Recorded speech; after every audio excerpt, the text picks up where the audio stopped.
Hi guys, I'm here to discuss with you today something rather esoteric, Kabbalah. Now there are many schools of thinking when it comes to all that is esoteric, and we could spend the next 60 days discussing just the aspects of the esoterica of Kabbalah. We cannot do that, we don't have the time. So there's a lot of different understanding, and that's perfectly acceptable. There are much greater thinking minds than my own that have spent lifetimes studying Kabbalah, but it's important ultimately to just understand why, or even how, some of these systems, these esoteric systems in our lives, actually overlap. They create some sort of a matrix. They weave themselves into a certain tapestry in which it's quite fascinating to discover they do appear to be all interconnected on some level. So, I would say let's start somewhat we have to start at some beginning. Now, when it comes to the weaving of Kabbalah with tarot, for instance, no one really knows how far back in time these vibrational fields had their interconnection, but we have to start somewhere. So let's start with a magical order once called the Order of, or the Hermetic Order of the Golden Dawn. Now, the Golden Dawn was a mystic group of Victorian individuals. One of their leaders, the three major leaders, MacGregor Mathers, was a very powerful magician and took mysticism quite seriously. Throughout the course of time, it was indeed those individuals, as well as one of their participants, if not adepts, Aleister Crowley, who spent many years incorporating the understandings of Kabbalah into tarot, and that's what I'd like to discuss with you today. So far be it from me to assume on any level that I would ever even come close to understanding Kabbalah. I have spent my entire life studying tarot, and as you know, I've understood every single number of the major and minor arcanum. I've understood every single astrological implication to the major and minor arcanum. I have then studied every Kabbalistic impression of the major and minor arcanum, and then I've ultimately also learned to chuck all of that in favor of what does your instinct tell you anyway. But what's interesting about the Tree of Life, and let's start there with Kabbalah, there is indeed the 22 paths of the Tree of Life. Now that's an amazing vibrational field, a master number, 22. There are also 22 cards in the major arcanum. Coincidence? I don't know, but it seems very interesting that they actually can apply themselves quite easily to esoteric readings and tarot. It can give you a much greater understanding of your readings for your clientele. So let me explain. So we could spend a lifetime, indeed, discussing every little subtle nuance, and we cannot do that. But let's at least come to some grips with some very interesting info as far as, again, how this tapestry weaves together. Let's start with number 0 in tarot, L'Azio, or the Fool. Now, Kabbalistically speaking, this is a vibration that associates itself with Aleph. In Kabbalah, Aleph means the ox that breaks new ground. And what's interesting is, if you're going to start tarot, number 0, with L'Azio, or the Fool is considered to be someone who also starts the tarot by breaking the ground and stands on the edge of a cliff, they say at times, potentially going to fall off this edge. But because the ox is considered to be, in Kabbalah, grounded, sacred, the notion ultimately is the idiot is only perceived by others perhaps as being foolish. An idiot such as myself who would hope to express Kabbalistic impressions on a YouTube video. But usually the fool, Aleph, lands on his feet. And you know, it is grounded and is safe, and it was worth the challenge and the risk to blaze this new trail that up until this moment had not been blazed. Let us march ever on. Now again, I won't discuss the entire arcanum, but let's go a little bit further and go into the next vibe that's just of great interest. The High Priestess. Now the High Priestess is the first feminine energy to appear in tarot. She vibrates to Gimel in Kabbalah. What does Gimel translate to mean? The camel. In this particular woman's case, what she is the priestess ultimately is someone who has to trust her intuition. She raises her hands to reach up into the heavens for something sacred and holy to endow her with great vision. And the camel is considered to be a creature who walks through the desert for a long time, living only on its own water, its own sustenance within, but ultimately arrives at an oasis that is lush, an oasis that is full of life, teeming, great with knowledge. This is the priestess. She's the one who, after much searching through the desert, discovers something lavish, verdant, and lush about herself. It's esoteric, it's unique, it's healing, and it's intuitive, but she trusts her intuition, and she doesn't allow others to influence her. So let's see who we've got next, because I kind of just compiled a few cards. Even I'm not really aware of what I put together, but here we go. The Lovers. Now, if some person out there reads you, and they may find that they're starting to navigate their way through tarot, they might say to you, well, blah, blah, blah, wonderful, you got the Lovers. That's fantastic. You two will tiptoe through the tulips. Love is fantastic. But the fact is, if you're a student of Kabbalah, the associated Kabbalistic vibe to the Lovers is Zayin. And Zayin represents the sword, the duelers, the opposites, and the two that don't always think the same way.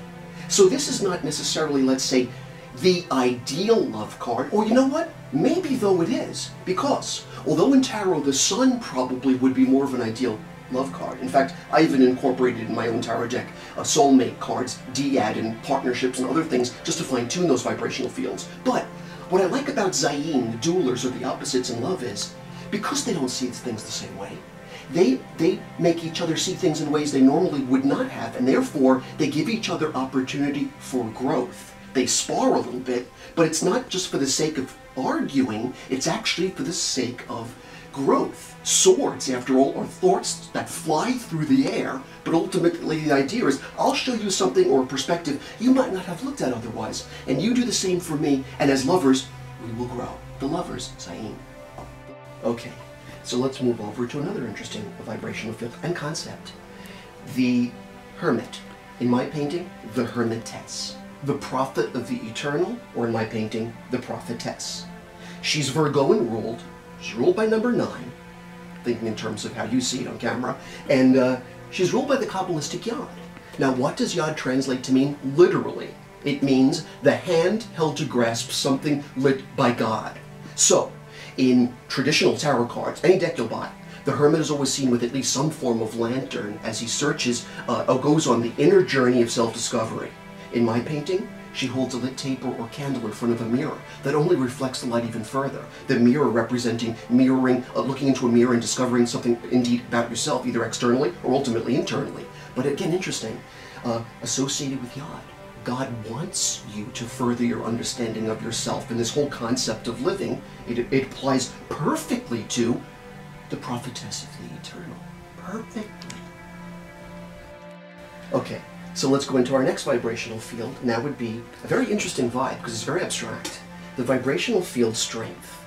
Now, it's not been easily understood whether to attribute it to the number 8 or to the number 11, which is a master number. So what's interesting is the Daughter of the Flaming Sword, this is a Leonine ruled vibe, Kabbalistically attributed by the word Teth. What's interesting is Teth is the serpent or snake. What's unique about number 8 is one could imagine a serpent in creating somewhat of a number 8. In fact, what's interesting about one of the major tarot decks, the Ordo Templi Orientis deck, or what's considered to be called now the Tha deck. And again, what's very difficult is sometimes the pronunciation of these words. A lot of people will even say it's the Thoth deck. Do you have the Thoth deck? Have you read the Thoth deck? It's really the Tha deck, but sometimes you just have to even say, you know, you just can't get too mired in the details. It's the Tha deck. But what's interesting though is the symbol they use on the cover of the cards themselves is the snake in that number 8, Teth, or this vibrational field of strength. The snake not seen as a dark force, but rather as something that sheds its skin and becomes live and fresh and alive again. It's quite lovely. Okay, let's discuss some of the minor vibrational fields for a moment, the minor arcana.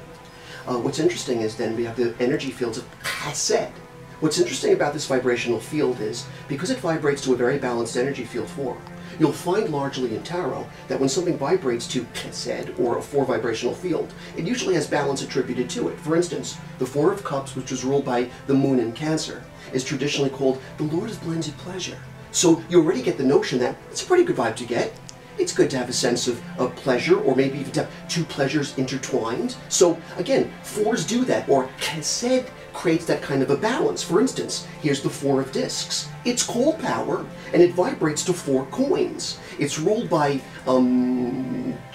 Saturn. Is it Saturn in Capricorn? It's definitely Capricornian ruled, but I believe it's actually Jupiter in Capricorn, because Jupiter's gain after all. This is a pretty good vibe to get again. So you see 4s being very balanced.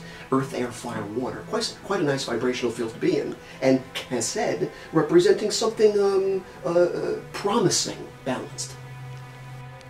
And by the way, I just noticed I've got one more chesed vibe. It's the 4 of Swords, which is Jupiter in Libra again. Interesting, it's Jupiter.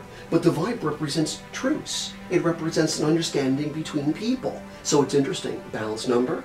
So far, with many suits, we've just looked at 3 different suits in the minor arcanum, they all brought in balance. But let's shift over to something else now. When an imbalanced number comes in, Geburah. Now when we speak of this vibrational field, number 5, it's imbalanced, it's 3 and 2. So although it can represent, let's say, a star in a circle or a pentagram, the problem sometimes though with stars or pentacles and circles is, does the point go down and drain one of life force energy? Or does it point up and does it revive energy? Largely, though, I've seen in tarot sometimes 5, it often depends on what vibes it falls with, so that's a dependent. However, what's unique is, for instance, Geburah in Earth is Discs, or what's called Lord of Material Trouble. It makes people worry about money. It's Taurus ruled, Mercury and Taurus ruled. That's a complex place for communicating, and let's face it, Taurus often rules money. So Geburah in Earth, imagine if you would, it's like an earthquake. Let's take a look at another Geburah vibrational field, the 5 of Wands. This is ruled by Saturn also then in Leo, a life lesson in one's vision. The notion of thinking that, well, I wanted to do something, I wanted to create something for myself, but now I feel restricted. Now I feel like I'm vainly striving, I feel unfulfilled. What do I do? So again, Geburah, or number 5s, have the tendency to do that. In fact, let's speak about the biggest number 5 in tarot. The biggest number 5 in tarot is the Hierophant, and that's the High Priest. Now number 5, though, when you go into tarot-esque energy fields, Kabbalistically speaking, is now ruled by Vav. And Vav represents the nail. And the nail can represent stigmata. So the notion now is, when you see the Hierophant is not really the king. The Hierophant does wear a crown, but the crown is a crown of thorns. So there's suffering involved with your learning experience. It's the notion that that's what you must do if you hope to transcend. So, just like Jesus, Jewish, would want to, let's say, hope to attain higher knowledge and connection to God, is wearing a crown of thorns as that symbol of the suffering sometimes it takes to have the chutzpah and the wherewithal to say, I might attempt to try to tap into, who knows, territories that are, I'd say, unknowable territories. So, Vav, number 5, it's complex. Now let's discuss rather number 7. It's unique because usually it's the only magical odd number, but in Kabbalah it is ruled by Netzach. Now what's interesting is, the 7 of Swords, though, because it is imbalanced, vibrates, though, sometimes to futility. In ancient days they called it the Lord of Unstable Effort. So the vibrational field, again, makes one think a lot. Can I evolve? Can I get out of this? To go further, if you were to get 7 cups, Netzach once more, cups is very emotional. This vibration in modern times is called debauchery. In ancient times it was called the illusion of success. What you thought was going to be so successful for you ultimately was not. Speaking of sex, or coming out of my mouth that way, is because this is ruled by Venus and Scorpio after all. I put Marilyn Monroe in my painting. It's sexy, but one wonders, Norma Jean Baker becomes or projects Marilyn, but at what cost? Is it really the illusion of success? Let's go into the 8s for a moment. 8 is hard. The vibrational field moves back into balance. So once more you see, with the 8 of Wands, it's Mercury but in Sagittarius ruled. And Sag is always a very honest place to be. It's the eternal student and the eternal teacher. It moves now very swiftly. They say with this vibe, it represents great honesty. But what's cool is, you would normally think, but great honesty could cause a fight. Not with this vibrational field ruled by Had in Kabbalah. The 8 of Wands says, a misunderstanding will actually yield to clarity. To go further, though, when we see the 8 of Cups, again, it's Had ruled, but what it suggests, though, is an emotional place, saying, I'll give a lot, I always will. But, because now it's a doubled 4, one thinks even more about, what am I getting back in return? I want to give to you, but what are you giving back to me? It's energy for energy. What's fair now? So the more amplified the number now, the more intense the meaning. So, obviously you can see I'm going full speed ahead because I want to tell you so much, and my God, like I said, you could be a student of Kabbalah the rest of your life. But let's go into number 9, Yesod. Yesod represents a certain measure of gain. So if you get, for instance, 9 cups, Yesod ruled, all of a sudden now it turns into happiness. It's joyful. It can create something. 9 has a capacity to do that. Imagine if you would. 3 and 3 is the Star of David itself. You add another 3 and it becomes something even more mystical. There's that extra something. Again, what Kabbalah is all about, the unknowable. So if you go even further, let's take a look at another minor arcanum card, 9 of coins. The vibration represents, of course, Yesod again, coins representing money. But this Bible also represents the notion of, why can't we all have gain? Why can't we all have realization? And why can't we all realize the same dream? It's such an evolved number, number 9, that why does anybody have to fight with each other? We all have the same goals in mind and the same dreams. Very interesting. So let's go back to another major arcanum card, and frankly, a misunderstood one.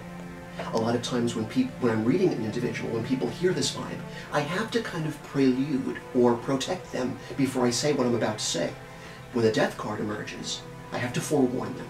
They think that if they hear something like this, they're going to die. I've never seen anyone die because they got the death card. The death card, number 13, and Scorpio ruled, has always been called the child of the great transformation. It's ruled by the Kabbalistic Nun. Nun means the fishes that swim out to their endless possibilities. So the notion with number 13, the death card, is, what's so scary about that? The only thing scary sometimes is that the fish are swimming out into the unknowable. The unknowable is far-reaching. But my God, it's good to get the death card in a reading. You're learning to die before you die. You're learning to let go of the mundane. You're opening yourself up to new concepts. Let's discuss our last major arcanum card, and that is the last of the major arcanum, ironically. Tau, T, or number, or, oh, by the way, it could be pronounced Tav as well. Number 21, Saturn ruled. I painted it with a pumpkin surrounded by gourds. But ancients called it the world. Modernists call it the universe. But the notion really is, it's the final step in your journey. So when you get it in a reading, the Tau represents, the Tav represents that sense of perhaps now the closest connection to God one could find. So it gets to a point where now it's unspeakable. It's old karma that's burned off. It's an all pervading sense now that everything is new. And is it easily explained? No. It depends on, of course, the client being read and circumstances in that person's life. And even then, it's abstract. Okay, thanks to the magic of editing, I've given these vibes as much of a mixing as I possibly could. The little vibes we just discussed, I'd like to do a Grand Trine read for you, so let's do it. I've given these a thorough blending. Let's see what comes through today, now that we've discussed the Kabbalistic impressions of the vibes. First we get something completely non-tarot and non-Kabbalistic that figures.